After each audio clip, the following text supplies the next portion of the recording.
Médico cardiólogo, especialista en cardiología, para que nos hable ahí de la muerte súbita, que hasta lo que se sabe en este momento es la causa de muerte de Santiago Vázquez. Diego de Marco. Claudia, buenas tardes. Y para tratar de entender esta muerte tan dolorosa como inesperada, estamos junto al doctor Juan Pablo Costabel, que es jefe de guardia del Instituto Cardiovascular de Buenos Aires. Bueno, doctor, lo primero, antes de dejarlo en comunicación con Claudio Rigoli, preguntarle, ¿hay forma de prevenir o evitar una muerte súbita? Buenas tardes. Sí, creo que la respuesta a esa pregunta es sí, hay una forma, digamos. La mayoría de estos pacientes, estas personas que sufren estos acontecimientos tan desagradables, habitualmente padecen de enfermedades cardíacas que realizando estudios previamente uno puede detectarlas. Esas enfermedades habitualmente cardíacas predisponen al desarrollo de arritmias, es decir, contracciones demasiado rápidas del corazón que generan un descenso de la presión arterial y un desmayo. Si ese desmayo es sostenido, la vida de la persona se pone en peligro. Claudio, te está escuchando el doctor Juan Pablo Costabel. Doctor Costabel, la muerte súbita, las causas de la muerte súbita, ¿siempre son cardíacas o pueden ser de otro tipo? Bueno, no, la mayoría de las causas de muerte súbita son cardíacas, pero existen muertes súbitas de causa neurológicas, muertes súbitas de causas vinculadas a trastornos metabólicos, pero en este grupo etario del que estamos hablando, de esta persona que desgraciadamente perdió su vida, le podría decir que sí, la mayoría, el 80% son cardíacas. Doctor, ¿y puede ser que una persona se haga estudios y le dé que el corazón le funciona en líneas generales, por hablar así en forma común, le funciona bien y tenga un episodio de muerte súbita? Bueno, no es lo más común. Como charlábamos recién, cuando uno piensa en muertes súbitas de causa cardíaca, se presentan una serie de enfermedades que se pueden detectar a través de estudios más o menos complejos, desde un electrocardiograma que puede mostrar alteraciones, de que no tiene un trazado completamente normal. En esa situación uno empieza a sospecharlo y ahí comienza la profundización de los estudios. Los estudios como los ecocardiogramas o estudios como resonancias cardíacas permiten distinguir entre corazones que son realmente normales y corazones que no son normales y que aparentan serlo. Todo esto los cardiólogos lo hacemos dentro de un contexto, o sea, nos fijamos en el contexto de la familia, si hay historia de que algo similar haya pasado, si el paciente presenta palpitaciones o algún signo que nos haga pensar en arritmias, si alguna vez perdió el conocimiento o tuvo un desmayo. En esos momentos la búsqueda de este tipo de enfermedades es mucho más profunda. Cuando hablamos de las enfermedades que pueden producir este tipo de desenlace, pensamos en enfermedades que en la mayoría de los casos son genéticas, es decir, existe una alteración en la información con la que esa persona fue concebida, que a lo largo de su vida va a permitir el desarrollo de una alteración en su músculo cardíaco la mayoría de las veces. Pensamos en enfermedades como miocardiopatía hipertrófica, que es una enfermedad que se caracteriza por el aumento de los espesores de las paredes del músculo cardíaco. Un músculo cardíaco demasiado grueso que favorece el desarrollo de arritmias. Y así como esta, existen otras enfermedades con distintos nombres propios que predisponen al desarrollo de arritmias. Como charlábamos recién, si uno realiza estudios en esta población, las detecta, existen formas para disminuir el riesgo de que si se produce una arritmia, esa arritmia tenga una consecuencia desastrosa.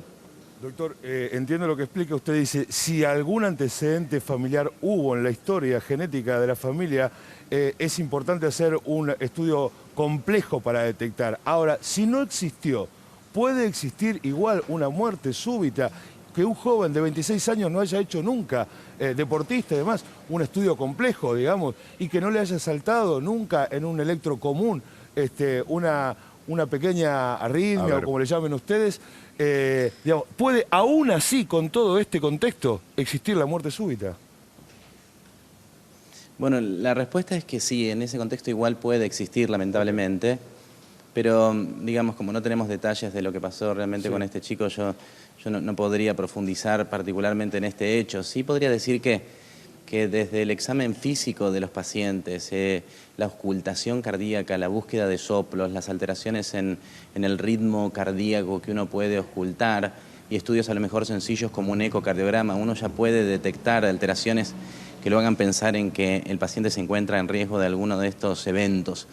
Por eso digo, como decía recién, si el paciente presenta antecedentes en la familia, los estudios son mucho más profundos, Claro. los estudios son Doctor, mucho más detallados para tratar de descartar completamente un evento de estos. ¿se puede dar el caso que vaya un joven, se haga un control, por ejemplo, para ir al gimnasio, se hace un electro y una ergometría, y ahí no surja nada, y que después venga y que haya alguna falencia en ese corazón y provoque una muerte súbita? ¿También se puede dar eso o no? ¿O con un electro y una ergometría, ahí se saca como una radiografía real y concreta de cómo está ese corazón? Bueno, no, el electro y la radiografía son exámenes bastante burdos que nos permiten detectar cuestiones groseras. Cuando uno realiza un examen para una persona que quiere realizar actividad física, para que quiere conocer cuál es el estado de salud, uno junta datos del electrocardiograma, datos del examen físico, datos de la historia familiar, datos de sus síntomas recientes. Si todos esos datos son completamente normales, muchas veces no es necesario profundizar en los estudios. La verdad que con todos esos datos completamente normales, la probabilidad es muy baja. Ahora, cuando alguno de esos datos no es normal, ahí es donde uno necesita profundizarlo.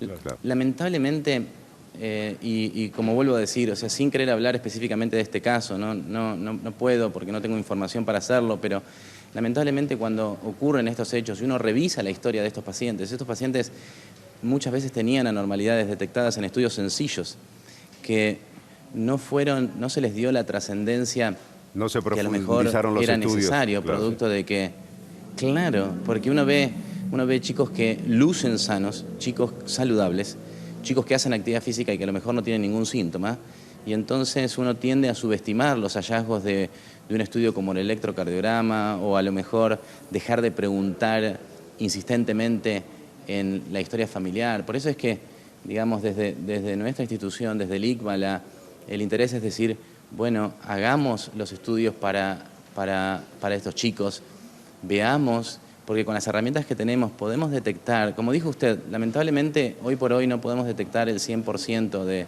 los pacientes que están en riesgo de sufrirlos, pero sí una gran proporción, y sí muchas de estas muertes súbitas que son prevenibles. Como dijo usted, lo ideal, lamentablemente, es hacer una autopsia del chico para poder tratar de entender qué fue lo que pasó por él y por su familia. Y muchas veces cuando se hacen esos estudios se encuentran anomalías que, como le decía recién, podrían haber sido detectados a través de estudios precoces. Doctor, por último, y la cifra, ¿cuántas muertes provoca la muerte súbita en la Argentina? Si es que hay estadísticas de eso. Bueno, lamentablemente no tenemos esa estadística, porque esa estadística debería surgir de nuestros certificados de defunción, digo nuestros, los que firmamos los médicos, y muchas veces el médico no pone directamente la palabra muerte súbita, porque en muchos casos, en muchos casos no, digamos, la ley nos obliga que si aparece la palabra muerte súbita, eso lleva directamente a una autopsia, y muchas veces la familia, hay presiones para que eso no ocurra, y, Claro. y lleva a que el registro de muerte súbita sea subestimado. En términos generales, uno podría estimar por nuestra población, por la prevalencia de estas enfermedades, como le decía recién, que tienen el riesgo de producir muerte súbita, que en Argentina deberíamos tener aproximadamente 1000 episodios de esto por año. Bien. Y como charlábamos recién, probablemente muchos de estos no toman la trascendencia porque no se tratan de personas conocidas o personas del medio, pero sí, y que muchas veces la gente piensa que a lo mejor le pasó otra cosa y no queda con el rótulo de muerte súbita, pero tendremos que pensar en este número. Por Muy eso bien, es doctor. que cuando desde... Sí, muchas gracias.